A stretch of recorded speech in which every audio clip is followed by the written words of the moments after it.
지난 정부 3년 동안 우리가 가장 많이 들었던 말 중에 하나가 바로 자유라는 말 아닌가 싶습니다. 말끝마다 자유민주주의, 자유민주주의, 자유를 외쳤던, 그런데 막상 자유를 입만 열면 외치던 그 전직 대통령이 지난 12월 3일 날 TV를 통해서 온 국민들 앞에서 계엄령을 선포하면서 이렇게 이야기합니다. 자유민주주의의 가치를 지키기 위해 반국가 세력을 처단하겠다고 하면서 계엄을 선포합니다라고 했단 말이에요. 웃기지 않습니까? 자유를 지키기 위하여 헌법이 보장한 국민의 가장 기본되어지는 권리들을 억압하는 계엄을 선포한다니요. 앞뒤가 안 맞잖아요, 그죠? 계엄이란 다 경험해 보셨잖아요. 우리의 모든 언론, 행위, 모든 것들이 다 억압되어지고 자유를 박탈되어지는 것이 계엄인데, 근데 자유를 위하여, 자유를 지켜내기 위하여 계엄을 선포한단 말이 맞습니까? 스스로 모순되어진 말입니다. 자유를 가장 많이 말했지만 실상 그에게는 자유를 지킬 의지도 힘도 없었다는 이야기 아니겠습니까? 그죠? 진정한 자유는 어디서부터 오는가? 예수 믿는 저와 여러분들에게 우리의 삶이 자유함을 누리기 위하여 무엇을 해야 하는가를 오늘 되물어 볼 수 있는 시간 되었으면 좋겠습니다. 요한복음 8장 32절에 예수님께서 이렇게 말씀하십니다. 진리를 알지니 진리가 너희를 자유롭게 하리라. 예수님은 진리가 우리를 자유롭게 한다고 합니다. 그런데 어떻게 진리가 우리를 자유롭게 하죠? 무슨 말인가요, 도대체? 성경 많이 읽으면, 예수 믿으면 내 삶이 자유함을 누린다? 그죠? 그런 말이겠죠, 그죠? 근데 참 어렵습니다. 그 의미를 잘 이해할 수 있는 신뢰가 오늘 우리가 읽었던 성경 본문 빌보 감옥에 가두어져 있던 이 바울과 실라의 이야기를 통해서 우리가 찾을 수 있을 것 같아서 오늘 말씀을 함께 살펴보고자 합니다. 오늘 본문 말씀은 사도 바울과 실라가 제2차 전도 여행을 떠난 거예요. 1차 전도 여행을 마치고 난 다음에 다시금 새롭게 팀을 꾸려가지고 2차 전도 여행을 소아시아, 지금으로 이야기하면 터키 쪽이에요. 그쪽을 쭉 돌고 하는데 이상하게 바울이 이번에는 저 아래쪽을 돌았으니 위쪽으로 전도 여행을 가자라고 하는데 자꾸 막히는 거예요. 성경은 그걸 이제 예수의 영이 허락하지 않았다라고 표현을 하고요. 그래서 이제 환상 가운데서 바다를 건너 마케도니아, 지금으로 이야기하면 유럽 쪽으로 건너갑니다. 거기서 이제 복음을 전가하는데 그 첫 번째 도시였던 빌립보라고 하는 곳에 가서 복음을 전가하다가 오늘 여기 읽었습니다마는 고발을 당해가지고 심한 매질을 당한 채 깊은 옥에 가두어지게 되어집니다. 여기서 말 깊은 옥이라 되어 있거든요. 당시에 로마 제국의 감옥이라는 것을 조금 이해하실 필요가 있는데 지금 윤석열 대통령은 서울 구치소인가요? 에어컨도 없는 거기서 고생하고 있다고 하던데 빨리 에어컨 달아줬으면 좋겠습니다. 근데 거기만 달 수 없으니까 다 달아줘야지, 그죠? 여기 로마 제국 당시의 감옥이라는 것은 조금 틀려요. 여기 깊은 옥이라고 되어 있는데 현관, 내부에 외부 쪽으로 있는 옥이 있고요. 개방되어져 있는 편이죠, 그죠? 바깥과 이렇게 개방되어져 있는 창틀로도 밖을 볼 수 있는 그런 옥이 있고 그 뒤편에 가게 되어지면 혹은 그 지하에 가게 되어지면은 내부 감옥이 있습니다. 여기에는 공기도 빛도 완전히 차단되어진 토굴과 같은 곳이에요.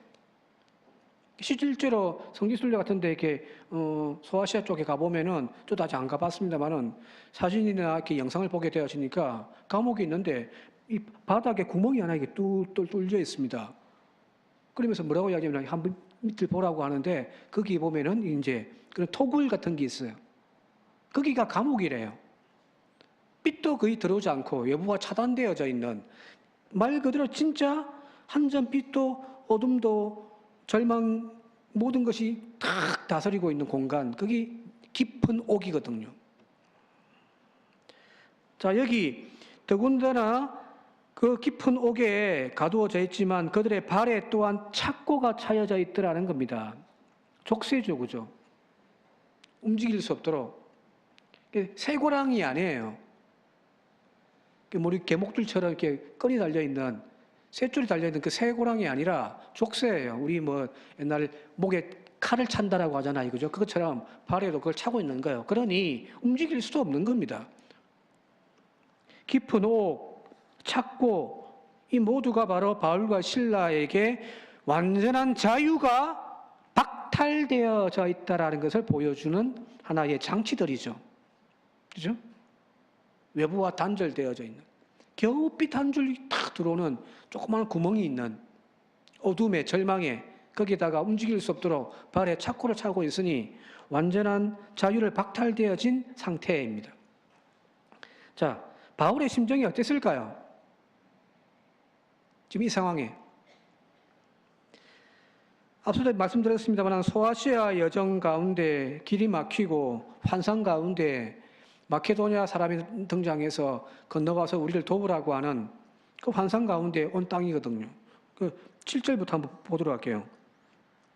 7절 보면은 7절에 9절에 무시아 앞에 이르러 비두니아로 가고자 애서되 바울의 영이 허락하지 않습니다. 그냥 막힌 것이 아니에요. 하나님의 영이 막아놓은 것이에요. 그죠?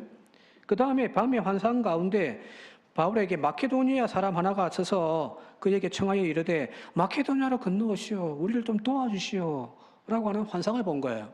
자, 이 말은 무슨 말이에요? 지금 하나님께서 바울과 실라의 일행을 복음을 위하여 마케도니아로 부르신 거잖아요. 그죠? 그리고 첫 번째 도착해서 복음을 전개했던 지역이 바로 이 빌립보입니다. 첫 단추예요. 분명히 환상 중에 건너와서 복음을 전하라고 하는 그 계시를 받았기 때문에 성령의 큰 역사가 있을 거라고 저는 기대합니다. 그리고 복음 사역이 막 하나님이 도우셔서 막 일사천리로 착착착착착 진행되어지는 그런 기대를 할 법하잖아요. 그죠? 만약 제가 목회를 하고 있는데 목회가 잘 안 되고 막 또 기도하는데 환상을 봤어요. 개척해라, 개척해라.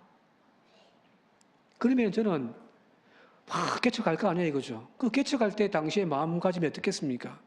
하나님이 시켰으니까, 하나님이 환상 가운데 보여주셨으니까, 막 날마다 매주마다 막 영혼들이 전도되어서 가지고 등록하고, 그죠? 곧 있으면은 막 한 1년 만에 막 100명이 채워지고 200년, 3년 만에 막 교회가 막 꽉 차고 개척한 교회가 막 건축해야 될 그런 상황들 꿈들 꿀 거 아니에요. 자, 그런데 지금 바울의 일행이 처한 상황은 그 소망, 그 희망과는 전혀 다른 지경에 빠져 있단 말이에요. 자, 건너가서, 마케도니아로 건너가서 이런저런 일들이 있고 난 다음에 한참 뒤에 일어난 사건이 아니에요. 첫 번째 도시란 말이에요. 옥에 가두어져 자유를 박탈당한 죄수의 몸이 되어졌습니다. 전혀 상상도 못한, 예상하지 못한 방향으로 지금 사건들이 흘러가고 있단 말이에요. 이 상황에 우리 같으면 어떻겠습니까? 불안해지죠. 초조해집니다. 교회는 개척해놨는데 한 달 지나고 반년 지나고 1년 지나고 해도 교회는 안 늘어나고 맨날 우리 가족들만 주위에 앉아있고 사모 앉아있고 신이 나겠습니까? 그죠? 불안해지고 초조해지고 절망감이 몰아오고 그죠? 이런 감정들이 우리를 휘몰아칠 것은 당연한 거 아닌가요? 자, 그런데 지금 바울과 실라는 자신들의 자유를 박탈당한 채 옥에 가두어져 있는 그 현실, 어쩌면 그 어두컴컴한 족쇄가 착고가 차여져 가지고 움직이지도 못하는 그 절망적인 상황 속에서 뭘 하냐면은 25절 같이 한번 읽어보도록 할게요. 25절입니다. 시작. 한밤중에 바울과 신라가 기도하고 하나님을 찬송하며 죄수들이 듣더라는 거예요. 지금 딱 저 그림이에요. 그림 잘 골랐죠? 제가 골랐습니다. 사실은 저렇게 막 빛이 들어오고 그런 것도 안 해요. 저기 보면 막 옆에 잘 안 보이시겠습니다만은 뭐 지도 있고 그래요, 지금. 절망 가운데 탄식하고 하나님을 향하여 빨리 좀 풀어달라고 하나님, 이러려고 저에게 보냈냐고 막 하면서 투정 부리는 기도를 할 것 같은데, 여기서 말하는 바울과 실라가 기도하고 하나님을 찬송했다라는 것은 여러분 이런 절망의 기도가 아니에요. 어찌할까 그런 눈물의 찬송이 아니에요. 죄수들이 듣더라는 거거든요. 시끄러워 들은 게 아니에요. 귀담아 들었다는 그런 뜻이거든요. 왜요? 여러분들 감옥에 가본 적 있습니까? 저는 한 번 들어간 적이 있거든요. 뭐 나쁜 짓에 들어간 건 아니고 시위하다가 잡혀가지고. 근데 하룻밤 거기 유치장에 있는데 별의별 놈들 다 오더라고요. 저는 좀 일찍 이제 들어갔는데 거기 이제 경찰이 뭐라고 이야기하냐면은 저기 가서 그냥 자라는 거예요. 조금 있으면 시끄러워지니까 잠 못 자니까 무슨 말인지 몰랐어요. 밤새 술 먹고 잡혀 들어온 놈들이 들어오는 놈마다 싸우는 거예요. 와, 미쳐버리겠더라고요. 한 놈 들어오면 그 놈하고 막 싸우고 또 좀 조용해진다 싶으면 또 한 놈 또 들어오면 또 싸우고, 와, 이래서 감옥이구나 싶었습니다. 그런 일이 비일비재한데 왜 죄수들이 바울과 실라의 이 기도와 찬송을 귀 기울여 들었을까요? 달랐기 때문입니다. 남들 같으면 내가 무슨 죄가 있냐고 억울하다고 막 하소연하는데 이 사람들은요 그런 소리를 안 해요. 오히려 기쁨에 찬양을 부르더라는 거예요. 보통 놈들이 아닌 거예요. 이렇게 바울과 실라가 기도와 찬송을 올릴 때 갑자기 지진이 일어나면서 닫혀있던 옥문들이 다 열려지기 시작합니다. 여기까지는 이 지역에 원래 지진들이 많으니까 자연적인 현상이라 볼 수 있습니다. 그런데 각 죄수의 발에 차여져 있던 차고들이 다 열려버린 거예요. 이건 기적이죠, 그죠? 자, 그런데 사실 이 극적인 기적 사건의 핵심은 옥문이 열렸더라, 족쇄가 풀렸더라는 사건보다는 그 이전부터 바울과 실라의 태도에 있습니다. 뭐냐면은 이 사람들은 지금 감옥에 족쇄가 차여져서 자유를 박탈당한 그런 상황 속에 있는데 바울과 실라는 그 자유함을 빼앗기지 않았다라는 거예요. 앞서도 말씀드렸습니다만 바울과 실라가 올렸던 기도와 찬송이 무엇이었을까요? 억울합니다. 풀어달라고 하나님, 빨리 좀 풀어달라고 하는 그런 기도였을까요? 아니면 주의 일 하겠다고 왔는데 주님 가라고 해서 왔는데 왜 이렇게 어려움 당하고 아픔 당합니까? 주님 억울해 죽겠습니다 하는 하소연이었을까요? 아니요. 그들은 지금 자신들이 갇혀져 있는 그 감옥 속에 있지만 이 상황 때문에, 이 현실 때문에 불안해하고 절망하고 좌절하기보다는 오히려 하나님을 향하여 찬송하더라는 거예요. 찬송. 전혀 기죽지 않았습니다. 바울과 실라는 비록 몸은 옥에 갇힌 신세였지만 그들에게 감옥의 벽은 처음부터 문제되지 않았다라는 겁니다.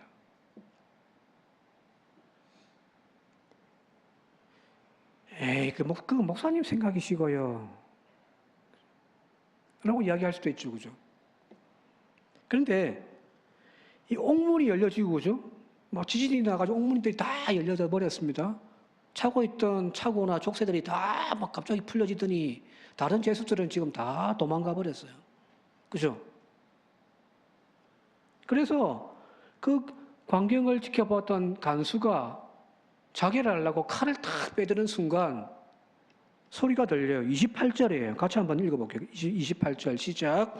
바울이 크게 소리질러 이르되 내 몸을 상하게 하지 말라. 우리가 다 여기 있노라 하니. 어디 있다고요? 저 밖에 있어요? 아니요. 바울과 실라는 여전히 거기 있었어요. 제가 이 상황에서 기도를 막 합니다. 하나님 억울해 죽겠어요. 이대로 내버려 두실 거예요. 빨리 이 고통의 시간 속에서 해방시켜 자유케 하셔서 나가서 복음 전가하게 해주세요. 기적을 일으켜 주세요. 라고 하는데 기적이 버기 일어났어요. 옥문이 열려지고 족쇄가 채워지고. 그러면 저는 당장 뭐 할 것 같습니까? 나가죠. 당장 뛰쳐나갔을 겁니다. 그들에게 지금 가장 관심 있는 것이 자유함을 누리는 것이었다고 한다면은 바울과 실라는 그 상황 속에서 다른 죄수들처럼 똑같이 뛰쳐나갔을 거예요. 근데 그들은 여전히 그 자리에 머물러 있습니다. 왜요?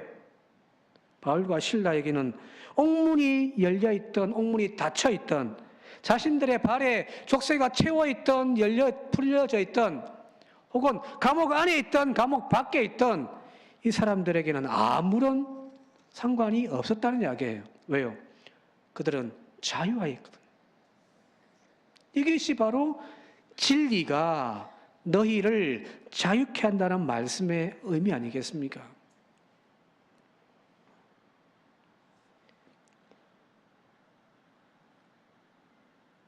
그들에게는 어떤 장애물도, 어떤 환경도 하나님을 향한 그들의 마음, 그들의 기쁨을 가로막을 수 있는 것이 없더라는 이야기입니다. 이것이 진정한 자유 아니겠습니까? 진리 안에서 자유함을 누리는 저와 여러분들이 되시기를 바랍니다. 예. 문제 생기면 도망가는 삶을 살지 마십시오.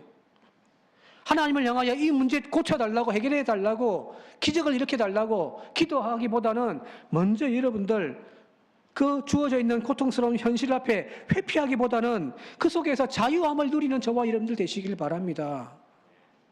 우리 찬송하잖아요? 찬송가 438장에 같이 한번 읽어봅시다. 노래는 부르지 말고, 노래 부르면 또 시험 드니까.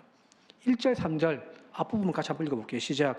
내 영혼이 은총 입어 중한 재짐 벗고 보니 슬픔 많은 이 세상도 천국으로 화하도다. 3절.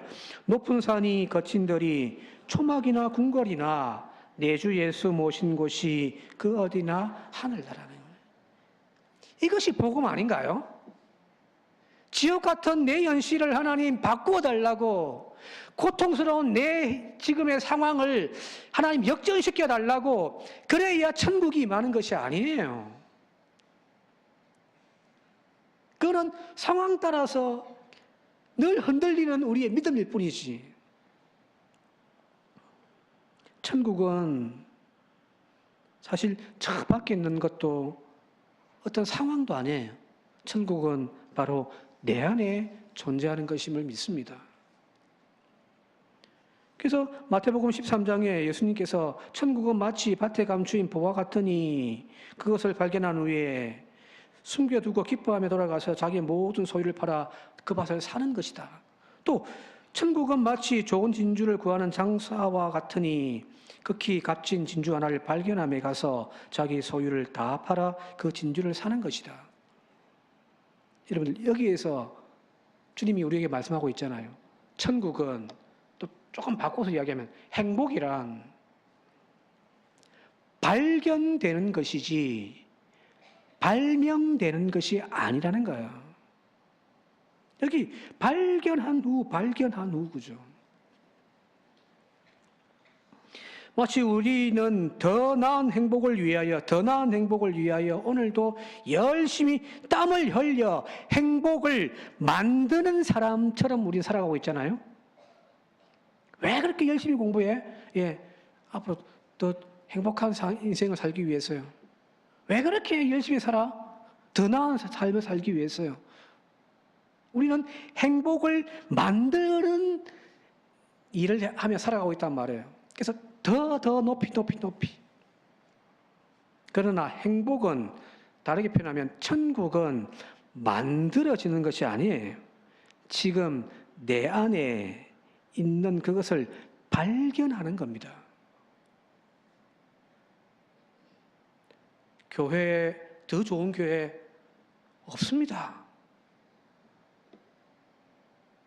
더 좋은 여자 없습니다. 우리는 자꾸만 더 좋은 무언가를 향하여 막 애쓰며 나아가는데 주님 말씀하고 계시잖아요. 아니, 네 안에 이미 있는데 그걸 우리는 발견하지 못하는 거예요. 즉 행복이란 조건들을 채워가는 상황을 만들어가는 것이 아니라 이미 나에게 주어져 있는 것들을 발견하는 것입니다. 좋다, 싫다, 나쁘다, 슬프다, 행복하다, 불행하다, 이 모든 것들이 다 우리의 마음의 문제잖아요. 뭐 불교의 교리 같기도 한데, 근데 꼭 그건 불교의 가르침만은 아니니까 이 모든 감정들이 사실은 우리의 마음의 문제란 말이에요. 많은 사람들이 현실의 고달픔으로 인하여서 하늘을 향하여 기도하기를, 주님, 지옥 같은 이 현실을 천국 바꿔달라고, 천국으로 바꿔달라고 우리는 그렇게 기도하고 있잖아요. 틀린 기도입니다.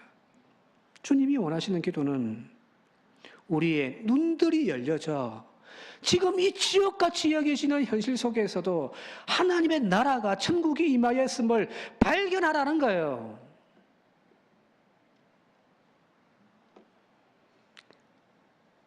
그 지혜가 오늘 우리들 가운데 있을 때, 그 믿음의 눈들이 열려 있을 때 감옥 같은 그 상황 속에서도 여러분들 찬송할 수 있는 거거든요.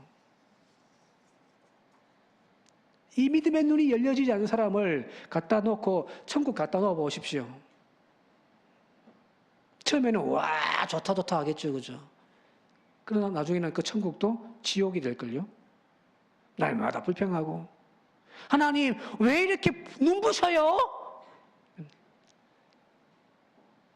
하나님 왜 이렇게 비가 안 와요?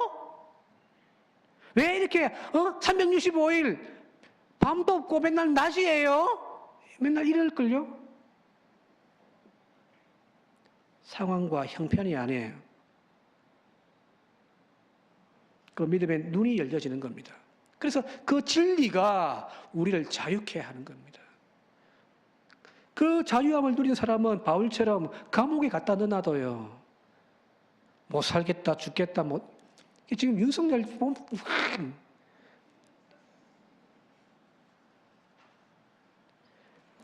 그렇게 자유함을 누린 사람은 그 갖다 놔둬요, 감사한 거죠. 그죠? 찬송하는 겁니다. 고린도후서 7장 17절에 주는 영이시니 주의 영이 계신 곳에는 자유함이 있느니라.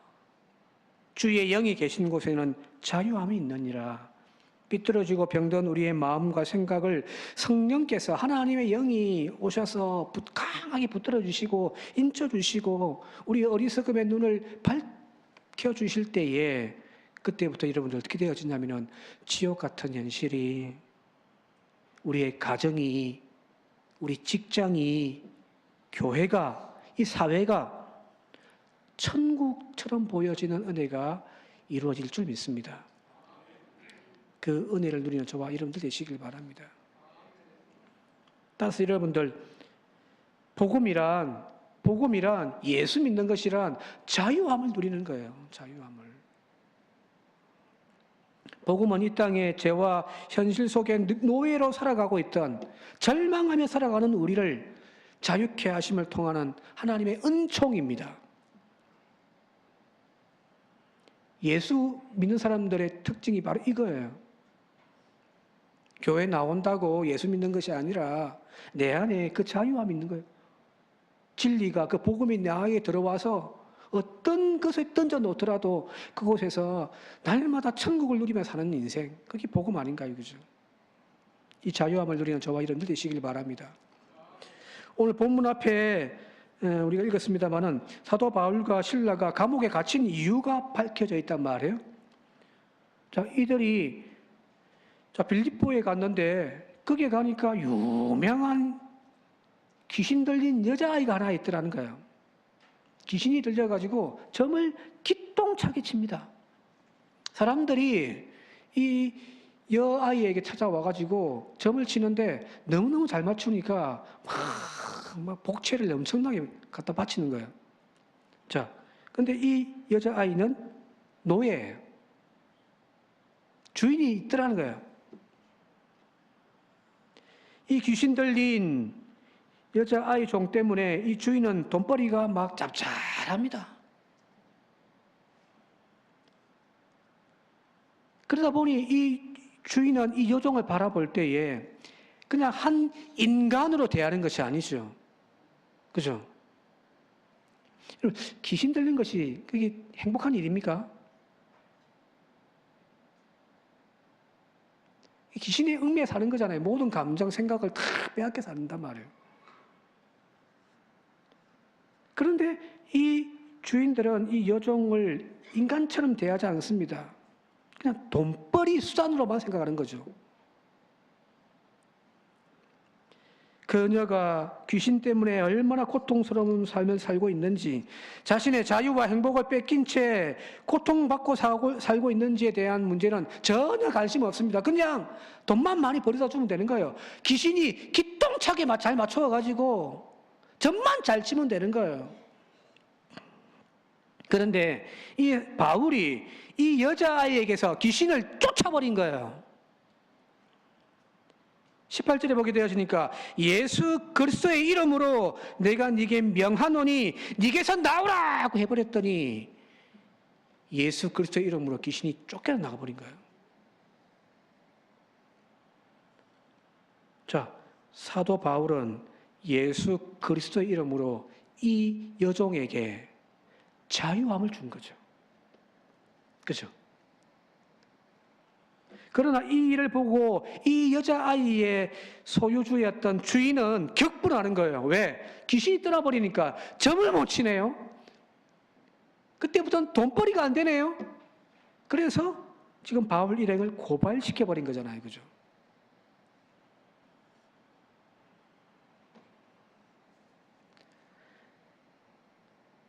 귀신 속에 붙들림 받아서 자유함을 누리지 못한 채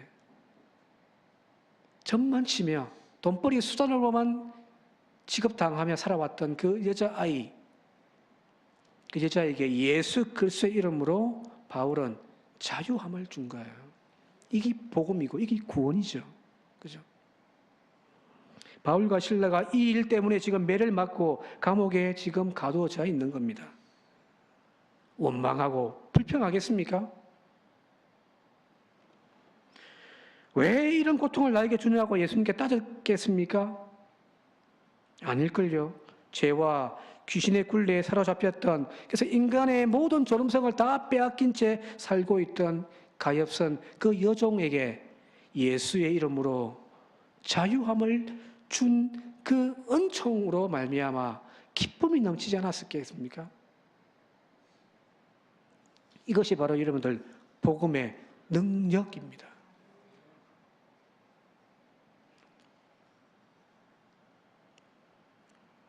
죄와 고통 속에서 신음하는 그 영혼을 긍휼히 여기고 그 죄의 족쇄를 풀어 예수 안에서 자유함을 누리게 하는 것, 그것으로 우리는 만족할 수 있는 거잖아요.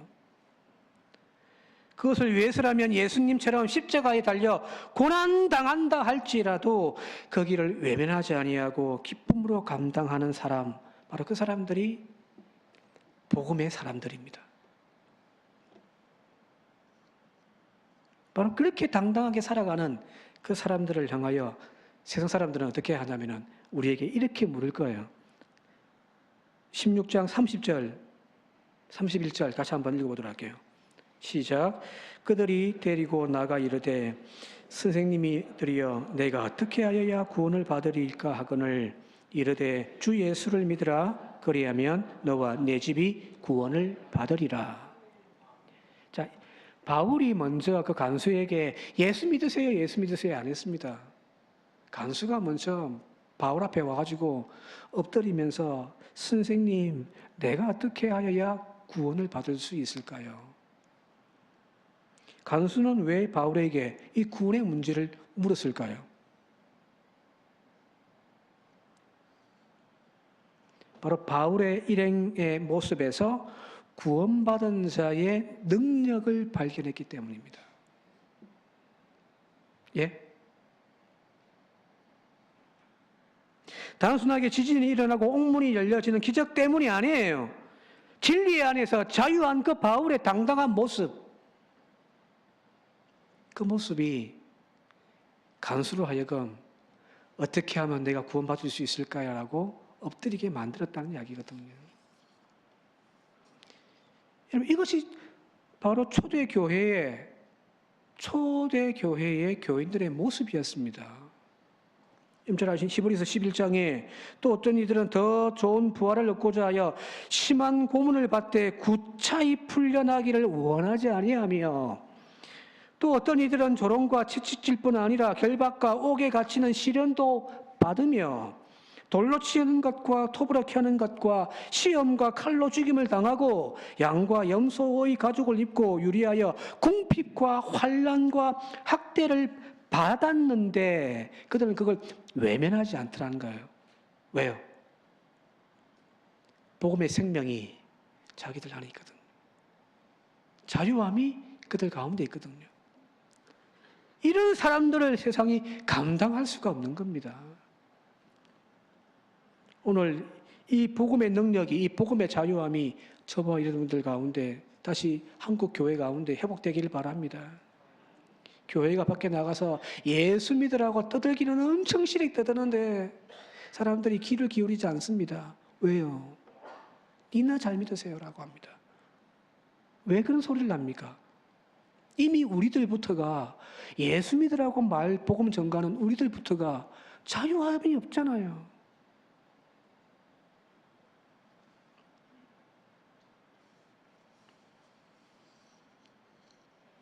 뭔가 막혀있는 현실의 문제 앞에서 절망하고 불안해하고 있지 않습니까? 남들과 비교하여 한참 모자란 내 삶의 연실 때문에 원망하고 불평으로 가득 차 있지는 않습니까?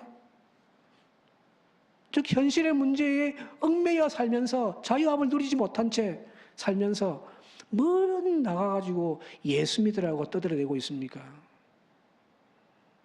그런 말 필요 없습니다. 예수 믿고서 자유함을 누리면 그리고 그 당당한 모습을 세상 가운데 보여주시기 바랍니다. 지옥 같은 현실인데도 그 속에서 찬송을 하고 그 속에서 감사할 줄 알고 그 속에서 나만 보는 것이 아니라 내 주변에 아파하는 다른 사람들을 바라보면서 그리스도의 사랑을 나누어주는 그 자유함 있다면 세상 사람들이 우리에게 와서 물을 거예요. 어떻게 하여야 우리가 구원을 받을 수 있겠습니까? 그때 말씀해 주십시오. 주 예수를 믿으라. 그러면 너와 내 집이 구원을 받으리라. 그죠? 로마서 이제 말씀 정리해 마치도록 할게요. 로마서 8장 38절부터 39절에 내가 확신하노니 사망이나 생명이나 천사들이나 권세자들이나 현재의 일이나 장래의 일이나 능력이나 높음이나 깊음이나 다른 어떤 피조물로도 우리를 우리 주 예수 그리스도 안에 있는 하나님의 사랑에서 끊을 수 없습니다. 이 믿음의 확신 가지고 오늘도 여러분들 자유한 당당함으로 살아가는 저와 여러분들이 되시기를 주님의 이름으로 축원드립니다. 함께 기도드리겠습니다. 어떠한 형편, 어떠한 상황 속에서도 거기에 짓눌려 상황 따라 흔들리는 우리의 믿음들이 아니라 우리 안에 있는 그 진리로 말미암아 자유케 하는 은혜를 누리며 살아가게 하옵소서. 비록 광야의 길에 내몰린다 할지라도, 비록 십자가 위에 못 박힌다 할지라도, 비록 모든 이들이 나를 외면하여 버린다 할지라도 그 속에서 하나님을 향한 찬송, 하나님을 향한 감사의 기도 빼앗기지 아니하는 저희들 되게 하옵소서. 예수님 이름으로 기도드리옵나이다. 아멘.